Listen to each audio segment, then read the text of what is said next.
we'll put out initial sales feelers and stuff, and sell one. And then like, okay, well, I guess maybe we shouldn't Yeah, invest maybe in we'll it because like, we hold think on to it's this for a freaking while. cool, but no one else does. Yeah, So like back in yeah, 2024, people were thinking about much smaller and lower hash rate, specifically in what was popular in 2024. So even though we had the K box could have come out that winter, that fall, if because everybody was this is the popular thing. It didn't. are we able to say the name? No, The world um, wasn't ready they for it. weren't. Yeah, they weren't ready. They weren't ready. So they could have had it. There's a lot of things we'll put out feelers for, and some people will say we're all about it, and some people will say maybe next year. And then Thank you for taking the time. And it was interesting because we were going to meet a little earlier, but you had a great excuse not to be on earlier, which I just want to make sure I throw out there because it's one of those kind of like a Bitcoin mining and proof of work thing. And it was, hey, could we postpone for a few minutes? There's something going on in the robotics room we need to fix. That is like the most legitimate excuse I've ever heard, and that is better than anything I've ever had. So whatever it was, is it now fixed? good. Yes, yes, it's all happening now. Okay, good. Glad to hear it.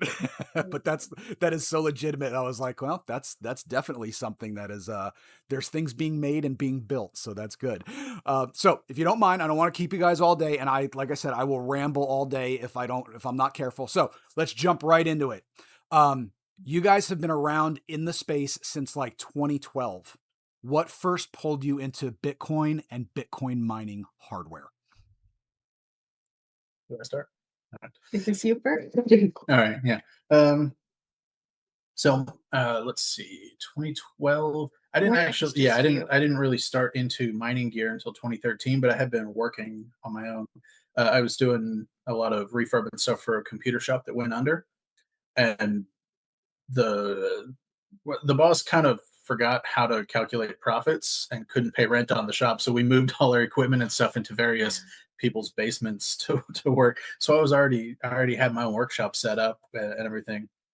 Um, April 2013, I think there was a big bubble that month. Yeah. Like coin spiked, broke 200 for the first time or something, and then tanked back down to like $10. So it was making all the news. And a guy at church came up to me and said, "Hey, do you know what? I've been hearing about Bitcoin. Do you know what that is?" And well, I was kind of the tech guy there, so he expected, but I had no idea. So I went home and started reading, and I just spent like 2 days just reading, looking at the white paper, looking at I think CPU miner at the time, and concepts and hashing and stuff. Just like 2 solid days. That's all I did. And ASICs were new right then too. That's yeah, I think what created the bubble. yeah, Yeah. yeah. That was right around when the very first Avalon units are coming out, and so I downloaded CPU miner and started playing with it, and then over the next couple of months, built a GPU rig and started playing with that. And then the Block Eruptor USB sticks, the little 330 mega hash, were coming out, so I bought a bunch of those and started hacking them, overclocking to 450 or something, and Yeah, the went first from yeah, product you had was it was a mining kit yeah. before we It was started making our actually own. overclocking kits for Mm. those sticks where you could swap out a couple of parts and supplement the heatsink.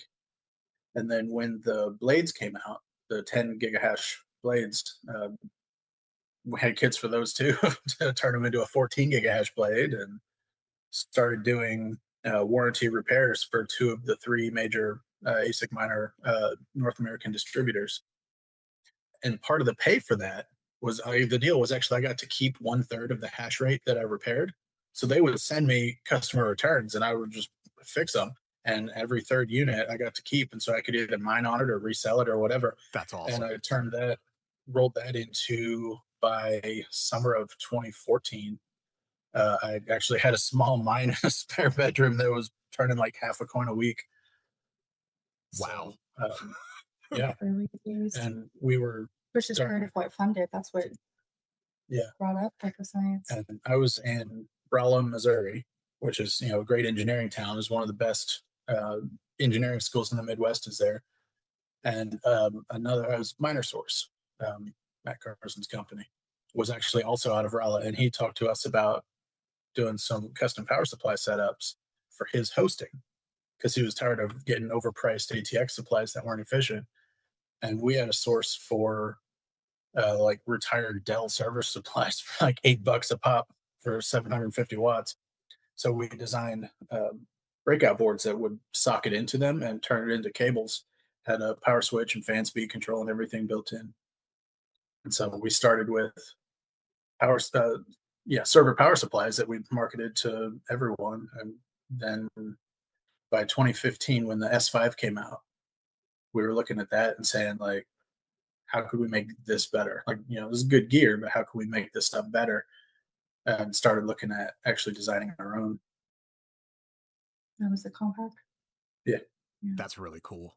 Dude, so Yeah. like right from the bat, it wasn't even really a hobby for you. You just kind of, after you went down the rabbit hole, you just kind of jumped in and instantly said, what can we do with this and make it better? That's cool. We were still doing refurb and stuff as the core of the business for the first, like, into 2014. But our power supply gear really took off. And then that allowed us to rent a bigger shop, and we actually set up a 100 kilowatt data center because it was an old machine shop with 3-phase power, so we ran new panels. He's a big nerd. He's a big nerd. The college you mentioned, that was like Midwestern MIT. That's where he went. That's where all of the electrical engineering, education, the comp sci, that's where all his degrees were through. So that makes sense. Yeah. So, but yeah, it really did start as a hobby that just became like, I kept having fun with it, so we just kept doing more stuff with it. Yeah, I mean, if you love what you're doing, then you never work a day in your life. It's right. That's the goal. So, like, when you first read the white paper, you were looking at it and you started getting into this. When you looked at it, were you like, this can work? Like, was that your attitude, or were you skeptical? Well, it's an interesting concept, and I am still completely sold on the idea of Bitcoin as a currency, as valuation based on utility rather than as, like stock trading or investment vehicles or stuff.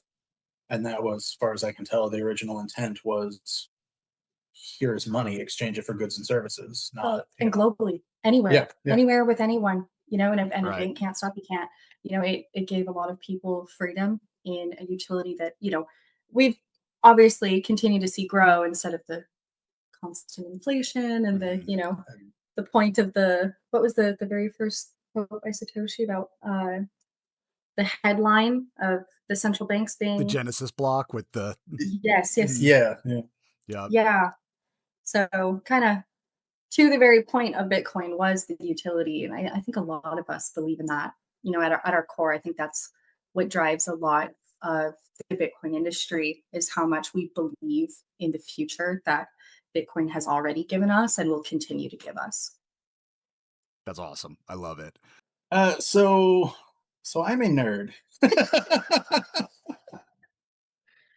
All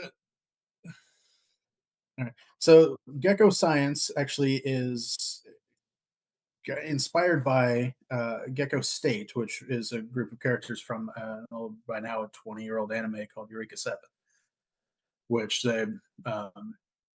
I formed the company originally with a friend of mine from college who was also a nerd and in aerospace, and he's just, a better programmer than me too, and the guy's a freaking genius. But we really liked the world of that series, and just a group of people who were kind of just fighting the system to make the world a better place where they could also surf. Like, it's just, that's cool. It was always punk and nerdy in its origin. Yeah. And so Gekko State was their kind of crew name, and we're it works. I like it. So we're science. And, yeah. No, that works. I like it. That's a cool origin story, because now I got to go look that anime up, because I don't know that one. So now I got to look it up. You consistently focused on accessible, small scale miners. What's the philosophy behind this approach? What made you guys decide this is kind of how we want to do it? Home construction, home wattage, the kilowatt rule. Yeah. If mining is to work for everyone, it needs to be available for everyone. And we decided early on, like 2015, we knew we wanted, we started with the USB compact, which is a single chip. And then from there, we designed a 2-chip and an 8-chip. Again, And yeah, pretty early and on. so yeah, we had plans to say, okay, well, a 15 watt, and then 100 watt, and then maybe a 500, 1,000 watt, but never. We had no plans even from the start to ever break 1 kilowatt, because 1,000 watts is about a safe limit for being plugged in indefinitely into a residential outlet. And we have never, from the beginning, wanted to build something that you couldn't just plug in and run at home. That's Because if awesome. it's going to work for people, it's got to work in a house. Yeah, Bitcoin should be for everyone. Should Yep. be accessible for everyone. That's the whole point. Yeah, even when we were doing hosting, we had a cap on our people say, okay, well, a 10 kilowatt minimum or something. We had an upper bound. We had one customer who had 50 watts in gear, and he got the same treatment because we like the little guy. We always have. Cool. Yep.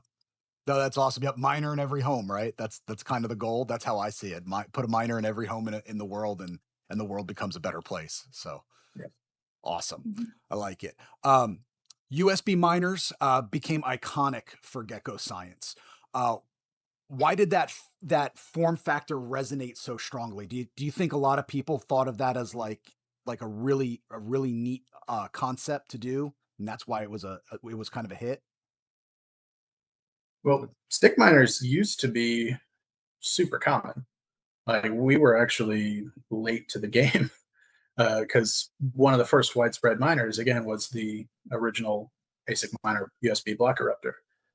And then when Bitfury chips came out and they would sell to anyone, a lot of people um, designed stick miners around them. There's a host of old open source projects from 2012, 2013 around, or I guess 13, 14 around Bitfury chips. And Yeah. so when we came out with the compact, we were kind of following the line of like the Fury, the Nano Fury series, and Ice Furies, and I guess Antminer also did U1, U2 around then, and then Avalon had sticks off of their early chips, and It was a lot of just the way it's yeah, done Mm-hmm. early but on for Yep. at least, at least for the smaller machines, at least for home Yeah. mining and stuff like that. It just made sense. Yep. yeah, and so we were kind of late to that game, but then we were the only ones who kept doing it, and so that's why it became iconic for us. Is Oh, yeah. because if you wanted a stick miner after 2015, you came to us. That's your future bit, right? Or did you? Oh no, he scaled past it. Yeah. Yeah, yeah. So it was us. You came to us. We're always trying to one up ourselves. Oh, constantly. Yeah. Yeah. Hey, that's the way to do it. You were talking a little bit about how, when you had your stuff, you were making these kits, and you're trying to overclock things and make them better. How important is it for you that users can like tinker and learn and tweak the hardware that you guys make? Yeah, that's the heart of everything. I've got shells over there. I wish I'd have brought some stuff. That work is all around this kit. Literally, we're surrounded by it. Yeah. So I've got shells and stuff over there. From everything that you built, you can just undo it with a screwdriver. You can take it apart and look at it. The A to X, the A to Z model, things like that with the Linux controller. You're saying you can go in and play around. So if you're curious, it's there. It's its own playground. It's ready for you. Yeah. All of our families, like both of us, anyone who is not a builder is a teacher. Yes. And so building and teaching are just like intrinsic to our character. And so we have always enjoyed building things that could teach. And so from the beginning, we've always worked with CG Miner, which is open source software that is incredibly flexible. Yeah, you can play around with it, change things up. Yeah. It just gives anybody who buys our products the ability to say, okay, well, I want it to do this. I want to test this out. I want to experiment. I want to see what I can push. Because that's the same thing you were doing early on is figuring it out and just playing, just having Yeah. fun. It's interesting. And so the original compact stick miner, we massively overbuilt all of the power systems on it. Stuff at the time was like, okay, well, this will run 3 watts, 5 watts. We're like, okay, well, this will run 25 watts. Like, you want to set your USB hub on fire, it'll do it. Okay.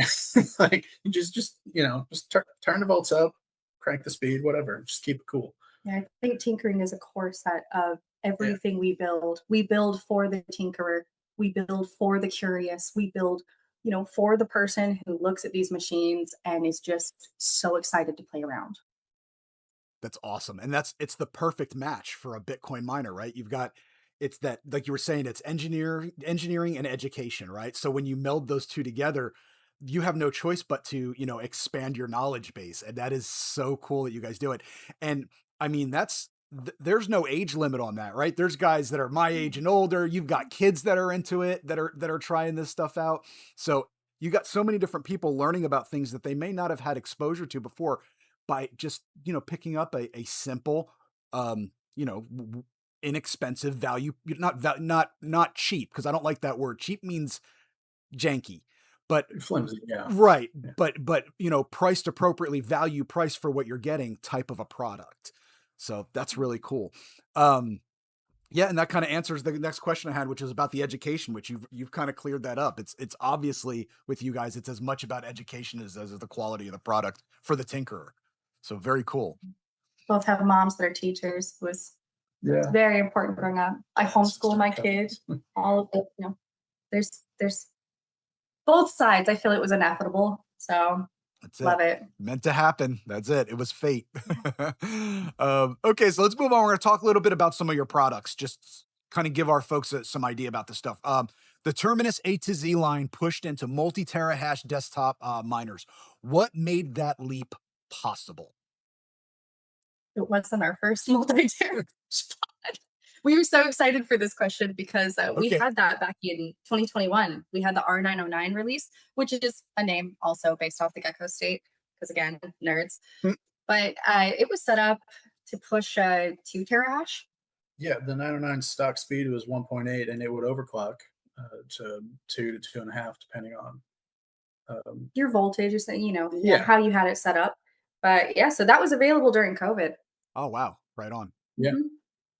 That's cool. Yeah. And no, and that's neat. And I'm glad you guys corrected that because that's important to know. So, Yeah. did you see The when? A to Z is I'm sorry? actually, or like the A2 series is actually our 5th generation Mhm. of the The larger scale Terminus, pod the miners pod like that. miners. Yeah. Wow. Okay, cool. How was that? How was the the challenge of getting into that point when you started getting into those miners that had the getting into the terahash range? Did you feel it was just like a natural evolution? Was it a big jump? No, it was. It was natural. It was coming on, but you got to remember it was COVID, and that's also when I joined on. So, I jumped into the team and he was like, "We can't get parts. There's parts that we ordered 3 months ago that aren't going to be here. We have to change up this. We have to, do that." And so I was like, "Okay, so how are we going to get this out? How are we going to get it to people?" He's like, "I'll redesign it, I guess." Yeah. But doing the desktop scale, like the 100-watt miners like that, was always the plan. Like I said at the very beginning, we wanted, we did a single chip stick because you have to get one chip working before you can get many. And so then once we figured out many, we did a 2 and a 4, or 2 and 8. But we had always planned on building up from, the 15-watt stick and the 100-watt pod, and then like a 500-watt, standalone unit. That was our plan in 2015. So we've always been kind of hamstrung by parts availability or chips availability or At least at the something. time, well, But that was the worst of it, though. yeah, It was bad. It was really hard to get any kind of Oh parts yeah. during COVID. I mean, even Yeah. domestically, so many things were sold out. And, a chip that, or not the chip. What was the part that you said went from like $1 to $18? yeah, the buck driver that we used on the original compact, and we like to work modular, so we will build a resilient, adaptable module that then we can use on future designs. And so the main regulator, the thing that powers like the core voltage for the chip, the low volt, high current, guts of it, the thing that controlled that, we used to be able to find for like 35 to 50 cents. And then during COVID, it just dried up. We couldn't get them for $20. It was So we had really to after years of using the same really good robust part, we had to start over from scratch on finding something else that could replace it. and quickly, or And because quickly, because bills and everything. It was really hard. So COVID changed a lot of things, or it probably would have been even sooner. Yeah. on a lot of on a lot of stuff, on a lot of design work. Yeah, just COVID, man, what a kick in the head for Bitcoin mining. Like everybody's at Right. home with nothing to do but read and go on the internet and learn about things. So all these people are learning about Bitcoin and they're getting, I guess I can Bitcoin mine. I can try this out, but we can't get anything into the places that are needed to get it. They're sitting in Connex boxes in Long Beach or, wherever they're at around the world, just sitting there with no shipping happening. What a Murphy's Law moment that whole period was. Holy cow, that must have been totally nerve-wracking for you guys. Like I never really thought about that till you brought it up. Like how nerve-wracking Yeah. that must have been for the builders. Yeah, Yeah. I kind of lucked out because actually we had used we had made a decent amount of savings from the previous boom, like the 2018, 2019. Um, and so we actually, We had a little bit to carry us yeah, over. we built our own shop. Yeah. I got a couple acres from the family farm my grandma signed over, which was very sweet. And since my whole family is builders, we all just came up on weekends and we built a shop. And so actually, the last day that I paid rent on um, on a commercial facility was the day before lockdowns. It Wow. was a great privilege, and there was a So lot of luck yeah, we ended involved. up If we're yeah, being honest, yeah, that's a big yeah, yeah, aspect of it. And then, from there having the shop and stuff, yeah, that carried through a little bit, but as well as like yeah. So we got through COVID with some good engineering and a fair bit of luck. Yeah, and because we're based in the US and we're very like part of our core principle is, actually helping the local community, giving back and trying to build up, other American families and other American businesses. And some of it was just it was already here, so the manufacturing was already here, some of the parts acquiescence was already here. So even though we couldn't get some things from China, we couldn't get something, I mean, even domestically, it was still hard. I think it was more possible for us to at least squeak by than some other companies right. that, Because we were doing so much in house that we didn't have to yeah, worry as much about international supply chains and stuff. Yeah, you yeah, guys aren't, I wouldn't call you guys, you're not assemblers, you're builders. You actually that's Yeah, build true. things. Yes. An assembler is going to have a harder time, right? They're just going to, because they have Yeah. to source everything. Whereas you guys can, you have that make do, let's figure it out, let's solve the problem Oh, attitude. yeah. We were 100%. even cutting our own Yeah. metal, cutting and folding metal in house for our cases and stuff too. It was Oh yeah, we'll had go some right down to the wire. What do we have to do to get this done? What neighbors can we involve? Like, I mean, it's I don't know. I feel like it's really the proof of the American dream was still alive through a lot of the work that Heck you yeah. were doing even before I came on, and when I joined in, it just the more that you invest in American engineering and American builders, the more it's going to come back to you, especially in times of global crisis, and you really need to lean on your community. That community was set up. We were already, you know, helping them and they were already helping us. That's so So cool. yeah. That's awesome. That is such a great. I mean, you don't hear a lot of great stories come out of the whole COVID time, right? Just a lot of them are, kind of, Mm. you know, you know, Tragic. difficult. Yeah, yeah. Just there's always something that's, but the whole again, community make do. Let's go ahead and just get this done. Let's help each other out. There are those stories out there, and those are the ones that we need to focus on. So I'm glad you brought that up. That is definitely awesome. Yes. So again, here I go, my ADHD with the rabbit trails on that. But so uh, the devices that you guys make, a lot of them seem like they are really suited. And we've kind of touched on this already. That there's kind of a theme here, but definitely suited for like the home miner, the solo miner. Um, with that being said, did you guys do you have a vision of ever looking at anything that is um like mining farm style? Is that something that's on the radar for you guys at some point? I think a lot of our work was modular for at least a home mining farm.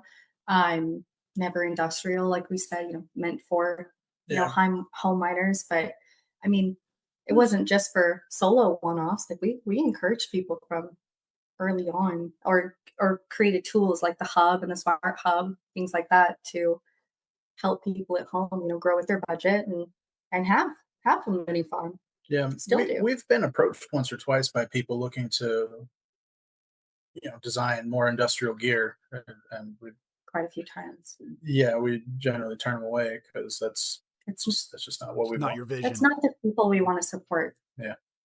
Hey, fair enough. It's If you've got 1,000 houses that you want a heater in each, yeah. But Yeah. if you want one facility with 1,000 machines, talk to someone else. Yeah, Yeah. there's other people out there that can do that.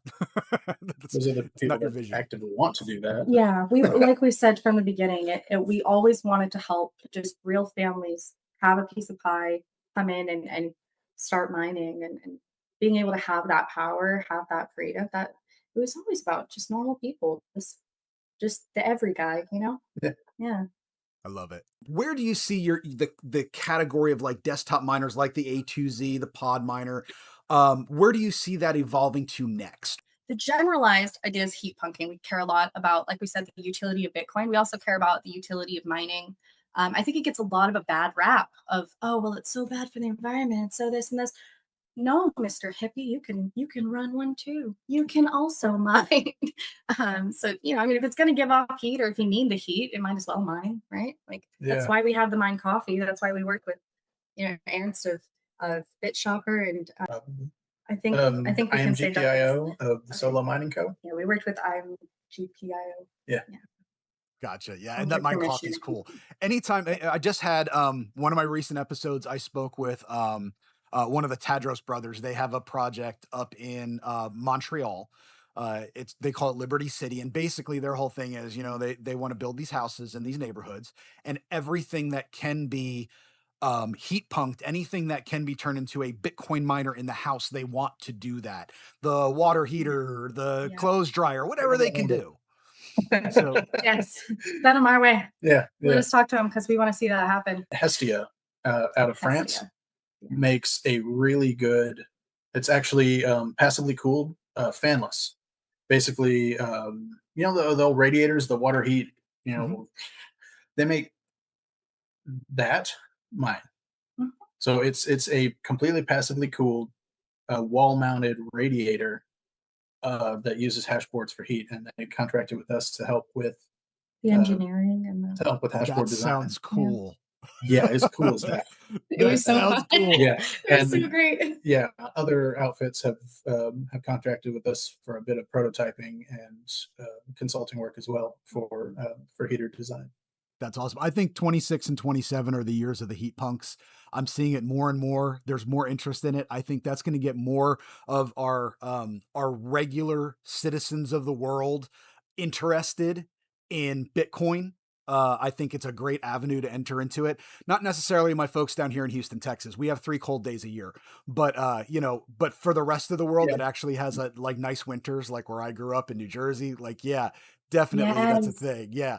So My that's one dad's thing family I'm too. disappointed about down here. Like my S19s, I have to be careful when I turn them on in the house because otherwise it just turns my whole house into a beef jerky farm. Yeah. Point- So Pointed out the we had window. when we had the old I've done shop that before. when we had the old shop in Rolla, we would use the heat from the data center. We'd turn all the fans around, and actually instead of exhausting it out the back, we'd blow it into the building, and we heated the whole facility off of that for winters. It was nice. So That's awesome. Just got to it's- reuse yeah. it. Mm-hmm. Yeah, lucky Yeah. to be in Missouri. That part was great. Yeah. So for several years, we've been steering our kind of product design toward the concept of if it's supposed to be warm, like if it's supposed to be hot, that heat might as well come from a miner. Yeah. Absolutely. You want a mine, you need to have it. Yeah. 2 birds, 1 stone helps everybody. Why not? Yeah. And that's what I think. And, I think the attitude, we were talking about this when I was talking to Daniel Tadros, the guy from Liberty City. And, I think the attitude is still kind of in the world is why? Like, why do that? But eventually we're going to get to that point where it turns into why not will be the common phrase. And once that happens, I think that's where we're going to see it just go off the cliff with popularity. So I'm excited for that because guys like you, what you guys are doing and what other heat punks are doing and whatnot, that's where you guys are really going to start to shine because you're the front runners of it. And I think it's just going to be awesome. Major step forward. What kind of inspired the K-Box? Well, the K box is yet again something we had back in COVID.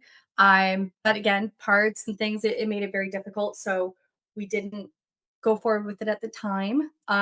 We did have like the nucleus. We did have it on display when parts were a little easier Right. to Yeah, we had a booth at locate the Bitcoin convention in Nashville 2 years ago. in We 2024. we showed up with some really cool stuff, and That already was working, yeah, already was pushing. the nucleus was our first thing with an internal controller. So it was the same size box as the Terminus, the A to Z series. It was 1.6 terahash, ran off a USB-C power, with Wi-Fi and Ethernet built in on a Linux controller and everything. It was pretty sweet. And that was showcasing the controls. We also had some like 150 watt standalone hash boards that we were working on a blade system for a larger. Another thing. Yeah. Another thing unnamed. For what was to become the K-box. But yes, it did become. Yeah. So one of the things. Yeah. So we've updated chip generations since then and improved power handling. And so we're always just working toward a better thing. And it's always looking ahead as much as we can, as much as we know where, design and innovation is going next. We've probably been there. We've probably been there for years. And either, like with COVID, couldn't get a hold of parts. Had to pick like, well, what can we put out there that's most realistic to deliver on? Or just, money sometimes. Yeah. I mean, these have to be prototyped. These have to be, handled. And so, a new thing can be 20,000 or more. It can be multiple design drafts because you'll say, I can do this better. Or, if we turn this, we do that, whatever. We have more efficient wattage. We have more, so he's always pushing. He's always pushing the limit constantly. He'll have something come out and he'll be like, okay, I'm ready with this. Actually. And then a week later, it's better and great. But yeah, it's like that's a constant challenge.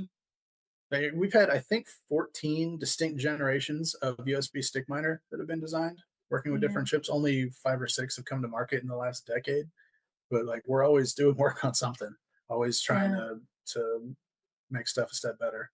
That's awesome. And there's a lot of stuff behind the scenes that we may love, we may want to put it out there, or we want to maybe put it out there later. But like if we don't have the funding to, get some production rolls going, sometimes it has to be slated. So we'll put out initial sales feelers and stuff and sell one. And then, okay, well, I guess maybe we shouldn't invest in it because we think it's freaking cool, but no one else does. Yeah, like back in 2024, people were thinking about much smaller and lower hash rate, specifically in what was popular in 2024. So even though we had the K-Box could have come out that winter, that fall, if because everybody was so this is the popular thing. It didn't. No, the world wasn't ready for it. They weren't ready. They weren't ready. So they could have had it. There's a lot of things we'll put out feelers for, and some people will say we're all about it, and some people will say maybe next year. And then next year when we put it out, they're like, well, why didn't you do it sooner? And we're like, we had it. We had it. We were waiting for you. The K-Box right now is on pre-order because we're like, you know what? Finally, like we've had enough. Well, why haven't you put it out yet? Why haven't you put it out yet? We have had it. We'd love to put it out. Here you go. Nobody was listening to you. Invest in it. We'll give it to you. All right, guys, quick shout out to the sponsor of today's episode, Altair Tech. If you've been thinking about getting into Bitcoin mining or scaling up your current operation, Altair Tech is who we use at Cinco Doggos Mining for our hardware. They're veteran Bitcoin miners, so they actually understand the equipment they sell. They ship fast from the central US, keep a large inventory of in-stock ASIC parts, miners, PDUs, and accessories ready to go. Whether you're starting small with something like an Avalon Nano 3S or scaling into the 200 plus professional mining rig range, Altair Tech has the gear to help you grow.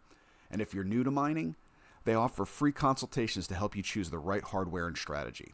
So head on over to altairtech.io and use discount code CINCO at checkout. That's altairtech.io, code CINCO. Altair Tech. Mine your independence and start stacking sats the sovereign way. To you. We kind of already talked about, using them as heaters. So we've touched on that part already, like, using miners as a heater. If you can reuse the heat, why aren't you reusing it? So and the K-Box is the first thing that's kind of designed, well, I guess beside the Mine Coffee, obviously is a heat reuse product. That's the intention. You don't set the hash rate, you set the temperature. And it scales the hash rate to maintain that temperature. The K box On the is Mind Coffee. yes, Yes. yeah, and the K box will be set up like it's the first thing we've made where using this as a space heater was kind of an explicit goal instead of a a useful side effect. So Fantastic. So it like produces enough heat as you would get a normal space heater for. They're around, 350 watts usually. We put ours at 330. So it was designed around the wattage of, personal heaters and things like that. We were looking at how big of a room can it fill, and that's part of the testing work as well. Is like, well, how far can we push that before we're like, well, we would recommend, this amount of space or what have you. That's awesome. That's awesome. And the great thing is, if it's someone, let's say like a college kid, right? They're in a Yes. that could be ideal for them. Maybe they got like a small apartment. They don't, they're not going to go out and buy a, like again, like an S19 or a 21 or something like that. They need something that's realistic, that's still going to do what they want it to do, but still have utility in their apartment.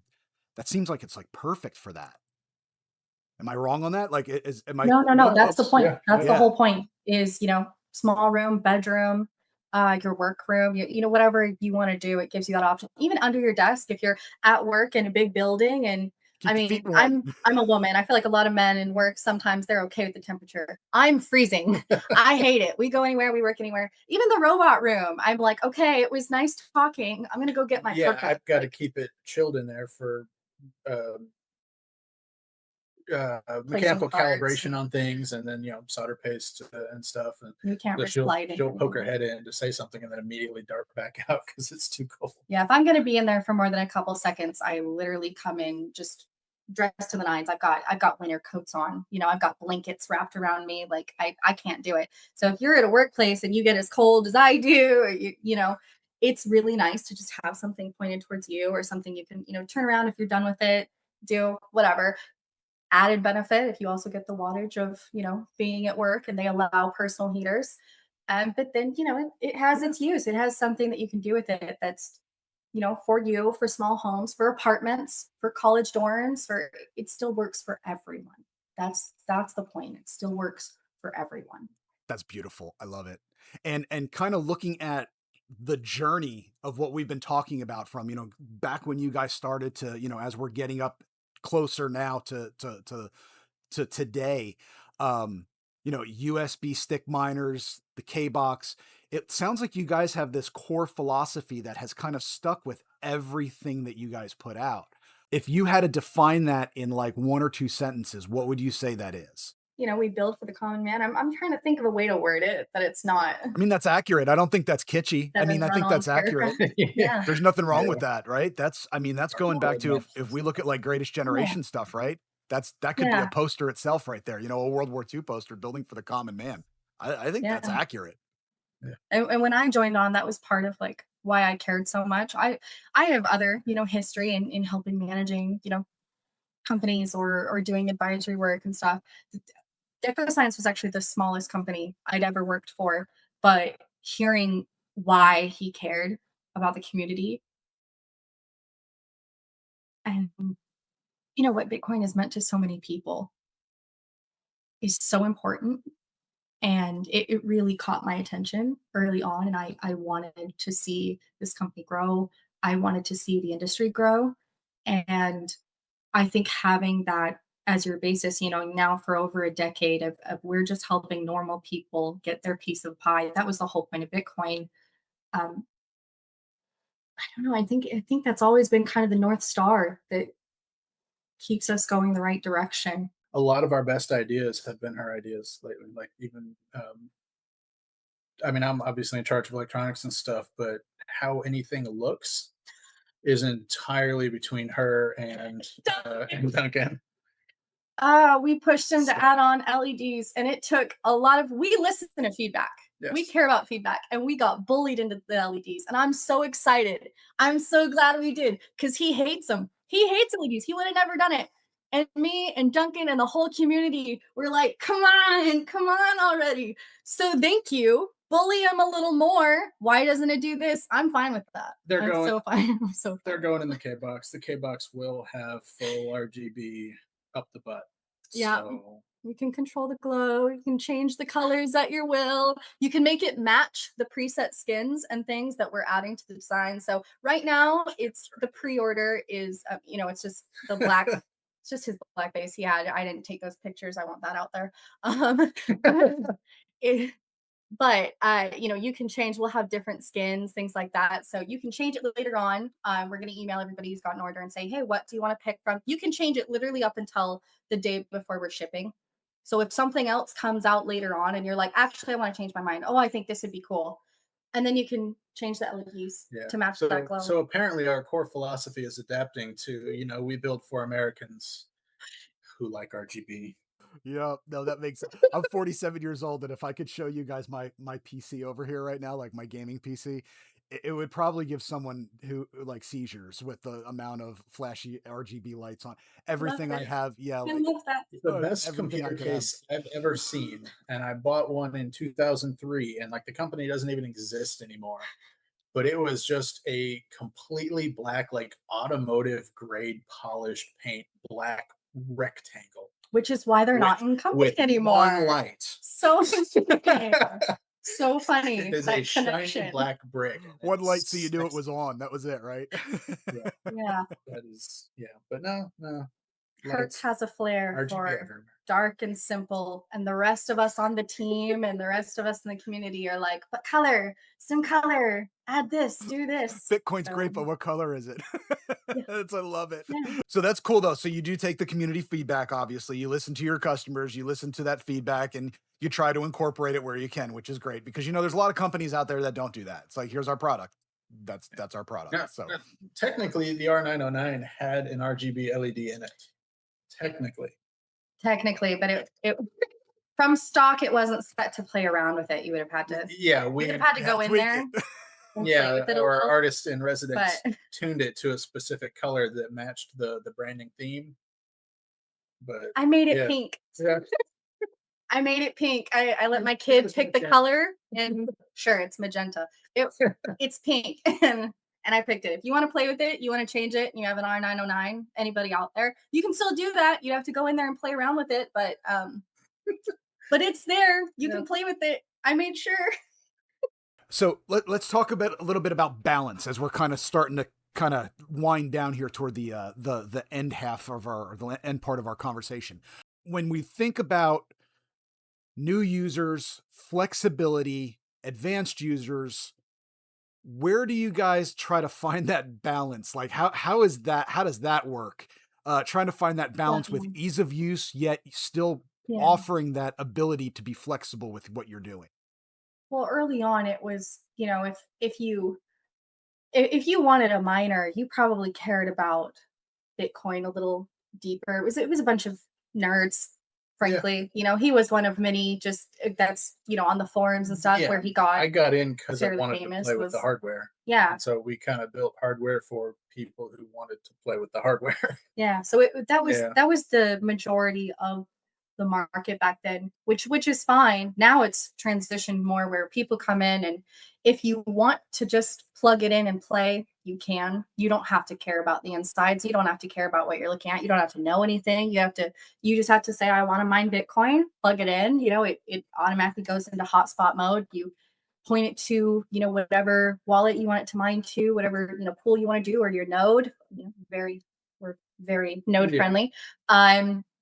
And you just go ahead, but it's still designed that, whether you want to plug and play, you want to play deeper into the nerd works. Starting with the A series, A1 stuff from a couple years ago. Now we're in A2. Yeah. We've got built-in, a software telemetry controller on there that interfaces with CG Miner directly. So you can just pass in command line flags or API stuff to change your voltage and change your fan speed and everything.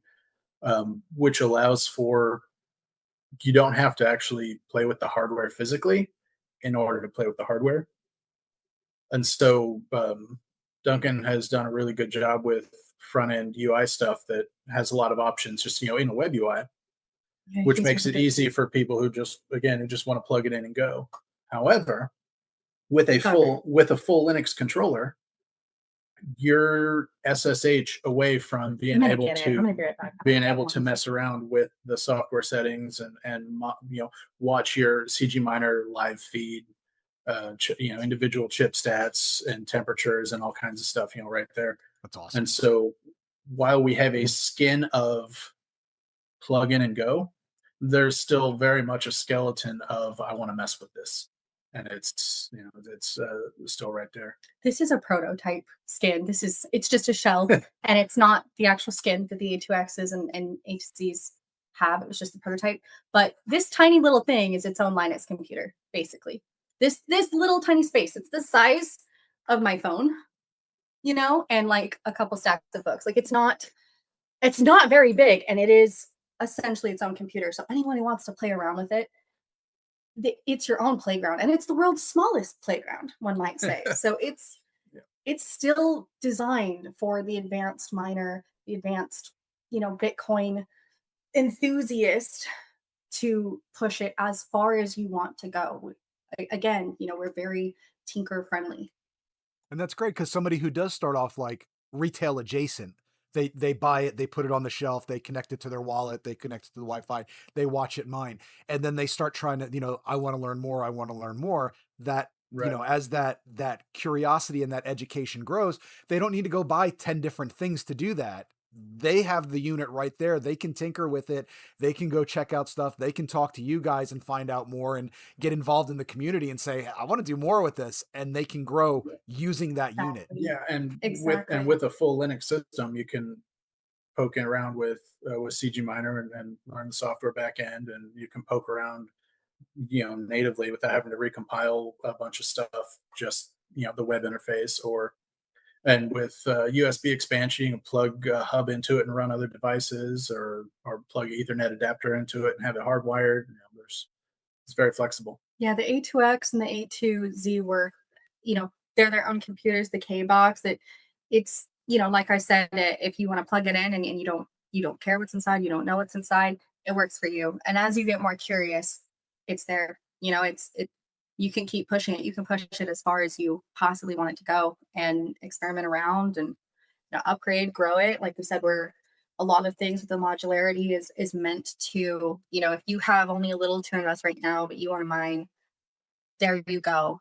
And they can literally stack. There's no heating issues. It's not going to throttle your work. Like we have the way that it's designed, even with the fan and stuff, it's not going to affect by being stacked, by being anything like that. And you can grow your hash rate. You can get more curious about, the internal aspect and how to, kind of play around with it yourself. It's very, very flexible.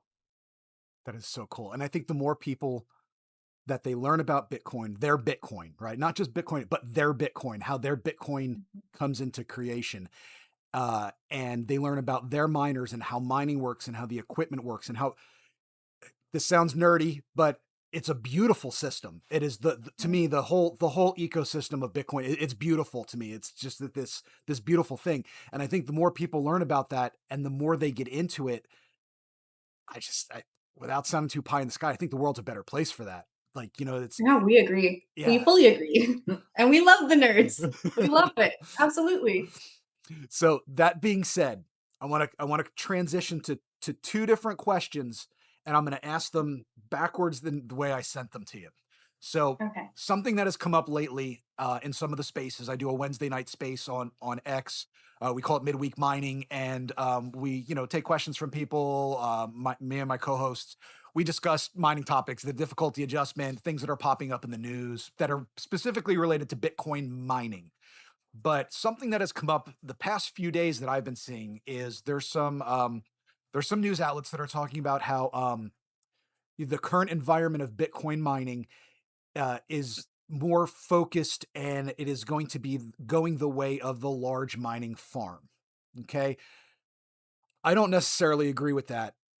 My personal belief is that the small scale home miner is still very much a viable thing in the world. And I know we've kind of talked about this a little earlier, but I'm curious with you guys, looking down the road, Bitcoin mining in general, what do you guys think? Do you think that you think the home miner still has a shot?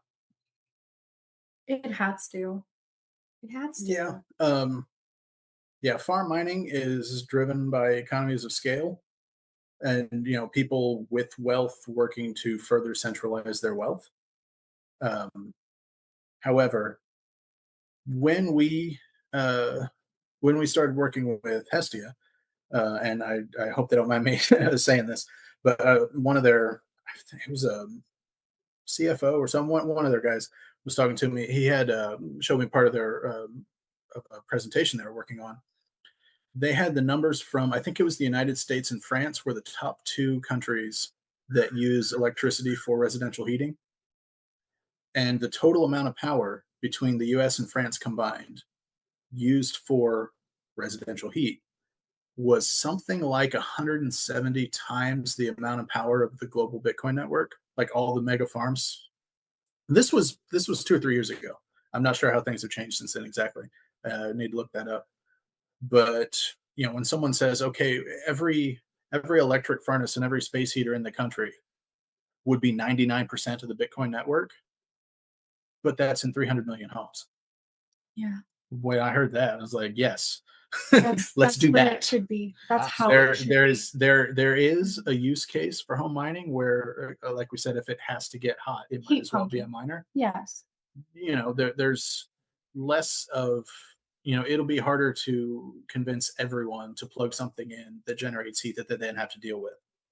But if you want to, you know if you need heat, get a miner. Why not? Right? And That's the yeah. point. Why And not? so Yeah. the more home scale, non-intrusive miners there are warming things that need to be warm, just scattered around the whole world, instead of in one of 50 data centers. Yeah, I also think it's just a core aspect of why Bitcoin was created that, I don't think Satoshi wanted there to be nothing but these big data centers, pulling all the hashing farms and stuff that are, like you said, like, maybe 10 to 50 core names doing it. And that was never the point. That was never the point. I actually think that Yeah. personally, Yeah, that in the beginning, takes all away miners were solo. from what Right. Satoshi built for and wanted for the Bitcoin community, for the world in whole. So when if home mining were to ever die out, I feel like a core part of why Bitcoin is so important would go with it. I don't ever want to see that happen, and I don't think it ever will. I think there's so many of us who believe in this industry, who believe in, like utility and its use case, even, in like heat punking, that we would never let it die. We want to see more people own their own, Bitcoin, have their own Satoshis, their own wallet, and not just leave it up to the big guys. Yet again, the whole point was the power to the people. And that's how it should be. Love it. Love it. So piggybacking on that, totally agree with you, by the way, 100%. Like if I could stand up and cheer right now, I would. A big thing for me with Bitcoin is proof of work, and not just proof of work with our mining machines, but proof of work in our lives. What are we doing in our lives that is proof of work to show that we earned what we are doing? What does proof of work mean to you guys? Yeah. Go ahead. Yeah, you do the work and you get paid, right? That's simple. Yeah. Yep. Yeah. Yeah, we were talking about the. I guess when we were prepping, we were talking about that, kind of the difference between proof of work versus proof of stake. Yes. And again, proof of stake is kind of more of a, like, if I'm thinking about it right, using your money to make more money. Proof of work is using your effort, and we're all. Who are the builders? Who cares? Yeah, we're working the class people folks, who so we see that. effort is what we have. So I believe everybody can build if they really care to learn, to try, to be a part of the community in a beneficial way, in a community-centered way. I really think it can come from anyone. I think that anybody can get curious and start, and that would be a good thing. Yeah, and honestly, the kind of I grew up on a farm in the Midwest. We are the people I come from. They're all builders and teachers and stuff. We are more likely to have the effort to build something than the capital to stake something. That's kind of that's yeah. But, So but yeah, the curiosity is always there. We believe in doing the work. I love it. And you're right, Irish. You're right. And if people are exposed to things and they put the effort into it, anyone can build something. I'm proof of that because I'm an idiot, and if I can do things, anyone can. That Oh is my no, honest can't be an opinion idiot. on You've things. got glasses. So I love it. That's going to be a clip. Okay. So as we start wrapping this up and I let you guys get back to your great things that you're doing over there, and Iris can go get the thermal paste out of her hair that she was talking about before, thank you. I'm from sorry about that. what was going on over there in the robotics lab. But um, who makes up the GekkoScience team today? It's not just you two, right? No, no. So I'm on the business side, and some of the design side. He's on the engineering, circuitry and stuff. He's also on assembly, of course. All hats, man. We do have a small team that we work with. They do like to keep their anonymity, but we work with up to about 5 people in total at a time. We've had maybe 12 people, off and on our team throughout the last decade. And that's just the core, like the people who are designing something, building something, assembling something, shipping it out. Yeah. Those are our in-house guys. So it's a very, very small team. You're going to come with any of them on social media or anything like that, because we like to keep a lot of people's personal effects just want to, keep private, things like Sure. that. They don't want to be necessarily the face and stuff. I feel like I'm the only extrovert in the entire company. To be honest, there are a bunch of mushrooms that I'm like, get in front of the camera.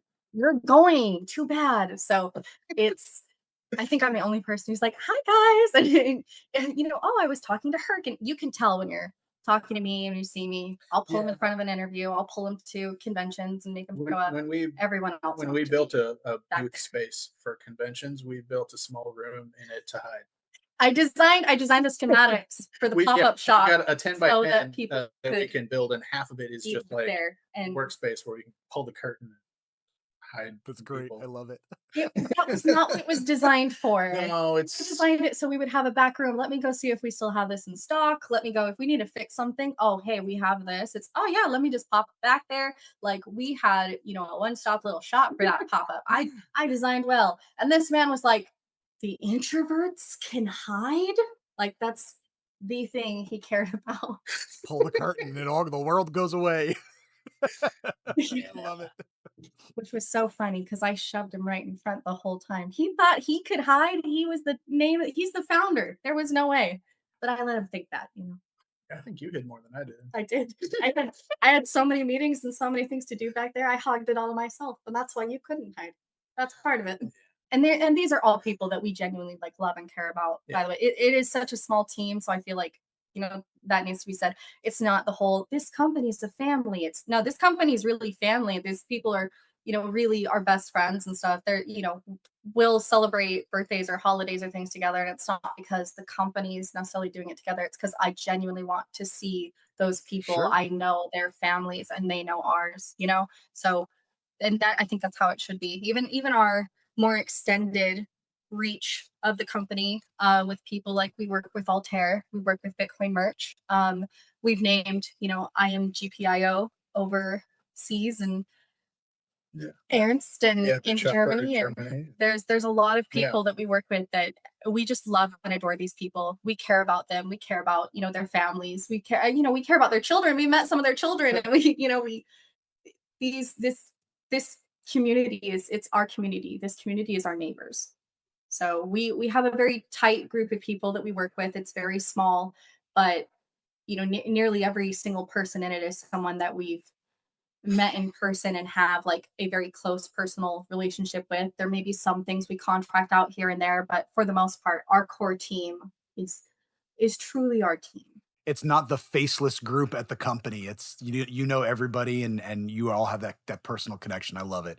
I was a small business. I ran a small business for over a decade, and so I completely get that. It's you start getting invested in the lives of your people. So, and that's awesome.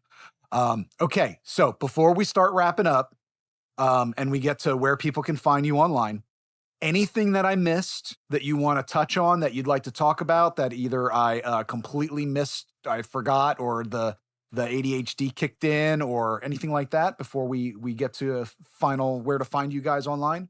I don't know. Have we effectively shilled all of our friends yet? Oh my gosh. Yes, It's like as much as we're the cool guys that do the cool stuff, like a lot of the stuff that we do has been enabled or significantly improved by our relationships with because like we should say we've got our core team, but then we've also got resale partners and people that all over the world that we've worked with for like she mentioned, Ernst Bitshopper in Big Germany proper, yeah. contracted our first compact design, like our first batch of chips for the very first batch of stick miners. He got half of them to build his own in Germany. That was 16 years ago or 11 years ago in 2015. So we've worked with that guy for over a decade. Yeah, so he's been licensed with us for a very long time. Yeah, He's the only reseller we have in Europe. Like he's done the proper paperwork. He's done everything. Like we only work through him for Europe. Yeah, that's awesome. And so we do. And the Mine Coffee was originally something he approached us with and said, "Hey, this is something that can you guys figure this out?" And we said, "Oh, heck yeah, this is the coolest thing." Alongside, And so a lot of the best stuff is it's not just us; it's our friends helping out. Yeah, I think I can say his name. I think he's already said it online. So where can people find you if they want to find you guys online? What's your website? What's your Twitter? What's whatever you guys like to use to get in touch with people? How do people find GekkoScience? At GekkoScience.com and online on X, we're GekkoScience LLC. If you type in GekkoScience, you're gonna find us.